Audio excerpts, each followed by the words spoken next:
আসলে আমরা মায়েরা সব সময় চাই আমাদের সন্তানরা যেন একটু অন্যরকম ভাবে বড় হয় আর ভালো কিছু শেখে।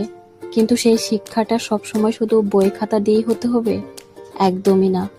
এই যে দেখুন, ও যখন আপন মনে খেলছে কিংবা ওর নিজের ছোট্ট হাত দিয়ে পাখিগুলোকে খাওয়াচ্ছে, এই দৃশ্যগুলো দেখতে কত মায়াবী লাগে, তাই না? এই ছোট ছোট কাজগুলোই ওর মনের আত্মবিশ্বাস অনেক বাড়িয়ে দিচ্ছে। ও আসলে শিখছে কিভাবে ধৈর্য ধরতে হয়, কিভাবে নিজের কাজটুকু নিজেকে করতে হয়।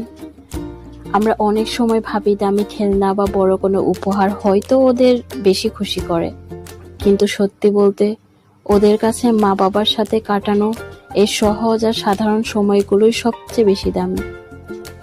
বাচ্চার সাথে হাসি মুখে কথা বলা কিংবা ওদের সাথে একটু খেলা করা, এটাই ওদের মনের ভিতর একটা সুন্দর পৃথিবী তৈরি করে দেয়।